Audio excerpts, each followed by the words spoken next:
With less than a month left in this year's legislative session, 3 proposed state budgets are on the table. Introduced in February, Governor Dannel Malloy's 2-year, $40 billion budget suggests spending cuts in a number of areas to help cover an estimated $2.7 billion deficit. With the state's Democrats and Republicans recently laying out their budgets as well, legislators are looking for a solution. We have competing needs, competing interests, and in the end it has to be reconciled into a single document. On Wednesday, the Business Council of Fairfield County held a panel discussion on the state's budget, hosting legislators from both sides of the aisle. While their plans are different, both parties say their proposals reduce the governor's cuts. The Democratic budget does restore many of the cuts proposed by the governor, such as cuts to hospitals, cuts to places like STAR, Mid-Fairfield Child Guidance Center, the Human Services Council, school-based health centers, things that are very important to our communities. Also, we do leave intact municipal aid, education funding. Department of Children and Family, for example,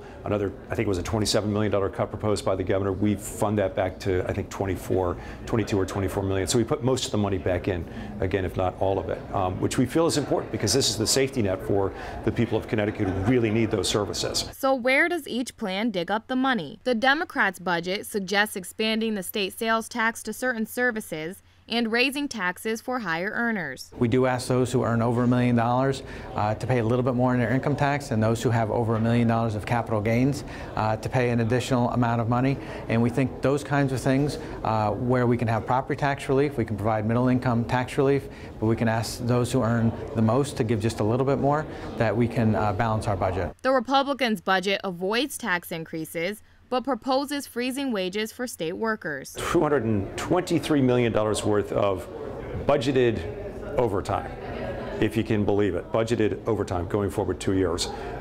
We've taken out. Overtime is a tool that should rarely be used. In the private sector, it's only done in case of emergencies or in case someone had an accident or something like that. Someone else has to fill in. To budget $250 million for overtime is crazy. Brule says the governor's budget seems to be the foundation on which a compromise can be reached. There'll be some spending restored to his budget, mental health for sure, certain aspects of education probably, but his basic approach, staying under the spending cap, means the spending cap will not be raised. On the other hand, this is far from over. The legislative session will end June 3rd. If the budget isn't settled by then, a special session will be called. Reporting in Stamford, I'm Samantha McKelvey for It's Relevant News.